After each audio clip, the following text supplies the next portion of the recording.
Bonjour, bienvenue dans ma bibliothèque. Nous sommes à Montréal le 16 mars 2014. Mon nom est Bruno Lalonde. Ouais. Est-ce que je vous parle de PKP? Peut-être pas.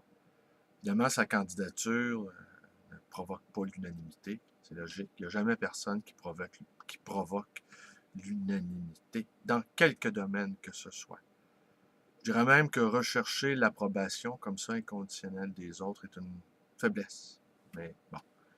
Et puisque je prétends que que Pierre-Carl Pelado, est un personnage de Dostoïevski et qu'il a maintenant tout à perdre. Il avait infiniment plus de pouvoir comme dirigeant de Québécois qu'il n'en aura éventuellement comme ministre ou encore comme simple député. Et je veux absolument le croire quand il dit qu'il s'est engagé pour le service public pour les 10-15 prochaines années. Moi, je le crois. Je le crois parce que nous avons exactement le même âge. C'est donc mon contemporain immédiat. Et il m'arrive de me réveiller la nuit et de réfléchir au temps qu'il me reste à vivre et au sens que je veux donner à ma vie. La cinquantaine est un âge où les questions existentielles se posent avec une très grande acuité. Il nous reste encore du temps pour accomplir un certain nombre de choses qui nous tiennent à cœur, mais ce temps-là, il est court et nous devons l'utiliser à bon escient. Lui, il a tout accompli. Que lui reste-t-il à prouver, n'est-ce pas? Et quand on me dit que c'est la recherche du pouvoir qui l'anime, eh bien, ça me paraît un peu étonnant parce qu'il va en avoir moins de pouvoir que présentement,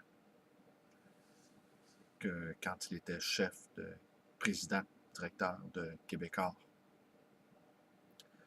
Alors voilà. Alors, je voulais un passage tiré de Dostoïevski, justement. Aujourd'hui, je manque d'entrain. J'ai eu un salon du livre plutôt difficile, encore une fois. 4e salon consécutif du livre ancien, qui est pour moi mauvais. Pourtant, j'avais apporté de fort belles choses. Et vers la fin du salon, deux millionnaires bibliophiles ont parcouru les rayonnages de nos étals. Et l'atmosphère a tout à fait changé. Et je nous observais, nous, les libraires et notre clientèle, très largement composée d'hommes qui ont très largement dépassé la soixantaine. On ne s'en étonnera pas. La bibliophilie est une passion d'hommes vieillissants. Et c'est parfaitement normal. Un jeune bibliophile est une anomalie. Parce que pour pouvoir apprécier les livres anciens à leur juste valeur, eh bien, il faut pouvoir s'en porter acquéreur et ça coûte cher. Ça coûte cher, donc il faut avoir eu une belle carrière, une belle profession, avoir les moyens et non seulement avoir eu une belle carrière et avoir les moyens, mais aussi avoir dételé sur le plan professionnel. C'est-à-dire avoir du temps à soi pour pouvoir les lire, les livres. Parce que contrairement à la croyance populaire, les bibliophiles sont de très grands lecteurs. Ce n'est pas parce qu'ils sont des fétichistes qu'ils dédaignent les plaisirs.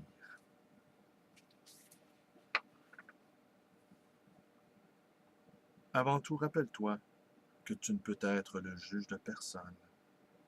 Car il n'est pas possible d'être à la fois juge et criminel. Et le juge doit savoir avant tout qu'il est lui-même un criminel. Exactement comme celui qui se tient devant lui.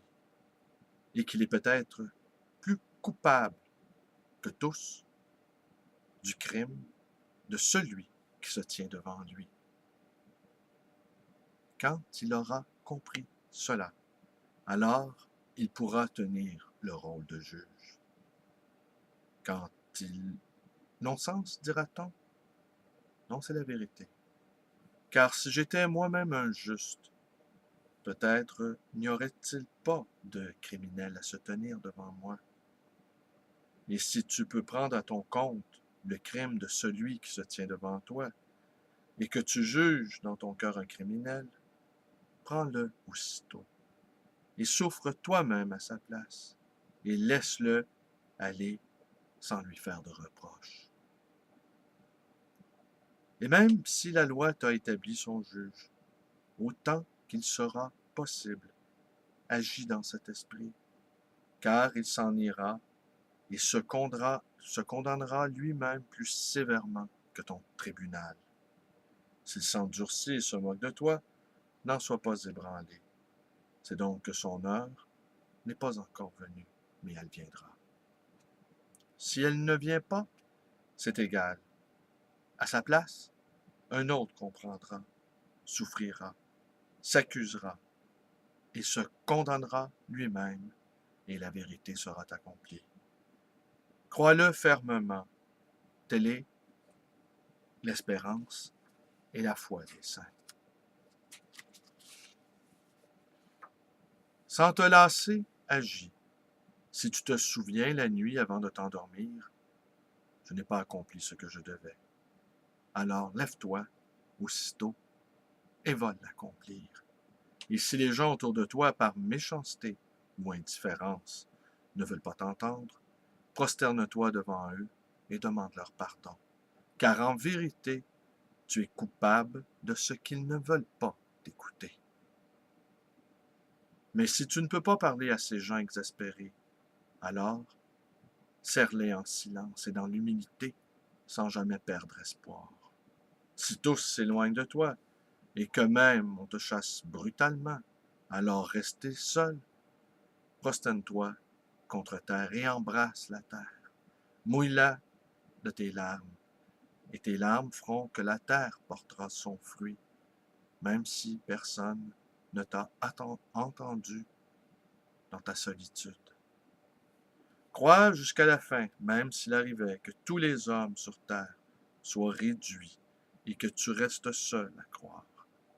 Apporte ton offrande et loue Dieu, toi seul, toi qui es seul à croire, même si si deux hommes comme toi se réunissent, alors voilà le monde entier, le monde de l'amour vivant.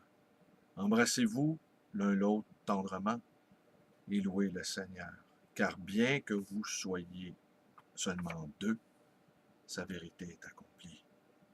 Si toi-même tu pèches et que tu es de la douleur, que tu es même une douleur mortelle de ton péché, réjouis-toi pour un autre, réjouis-toi sur le juste, réjouis-toi, car pendant que tu péchais, lui était juste et n'a pas péché. Si la scélératesse des gens t'inspire de la peine et de l'indignation, et que tu te sens sur la défensive, et désires même leur rendre mal pour mal, crains ce sentiment plus que tout. Aussitôt, inflige-toi la même peine que si tu étais toi-même coupable de leur forfait. Accueille cette peine et endure-la, et ton cœur s'apaisera.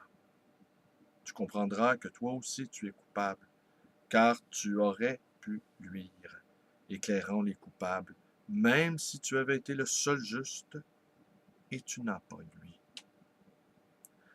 Si tu avais lui, ta lumière l'aurait montré une autre route. Et le crime qu'ils ont accompli, ils ne l'auraient peut-être pas accompli à cause de ta lumière. Et même si tu es lui, mais tu t'aperçois que tu ne sauves personne et que les gens s'endurcissent à cause de ta lumière, ne doute pas de la puissance de la lumière céleste. Crois bien ceci, même s'ils n'ont pas été sauvés pour cette fois, ils seront sauvés plus tard. Et même eux, et même si eux ne sont pas sauvés plus tard, leurs fils seront sauvés, car ta lumière ne meurt pas, bien que tu meurs. Le juste s'en va, mais la lumière demeure. Les hommes sont sauvés, toujours, après la mort de celui qui les a sauvés. La race des hommes ne reçoit pas ses prophètes, elle les fait disparaître. Mais les hommes aiment leurs martyrs et révèrent ceux qu'ils ont torturés. Toi, donc, tu travailles pour tout le grand univers de Dieu. Tu agis pour ce qui viendra après toi. Ne cherche jamais de récompense, car même sur cette terre, tu en as déjà une grande, la joie spirituelle, qui n'est que pour les justes. Ne crains ni les grands, ni les puissants, mais sois toujours bon et sage. Entre dans la mesure et le temps de Dieu. Reste dans ta solitude, prie. Prosterne-toi contre terre avec amour et baise-la. Aime toute la terre, inlassablement, insatiablement. Aime tout et tous. Recherche cette extase et ce ravissement. Mouille la terre de tes larmes de joie et aime ces larmes que tu verses. N'aie pas honte de cette extase. Tiens-la pour très précieuse, car c'est un don de Dieu, un grand don qui n'accorde pas à tous, mais seulement à ceux qu'il choisit. C'est sûr que de telles paroles ont dû en effaroucher plus d'un, plus d'une. On a dû être étonné de lire ce passage de Dostoïevski. Dostoïevski qui a sondé le cœur des hommes mieux que quiconque, je pense. Et que la question de Dieu, on ne s'en débarrasse jamais impunément. Alors, c'est tiré de ceci pour que l'esprit ne meure. Oui, dont je me suis porté acquéreur hier au Salon du Livre, mais je sais que je l'ai quelque part dans ma bibliothèque. Alors, je l'ai apporté à mon ami Luc Mathieu, qui est en pleine transformation de son être.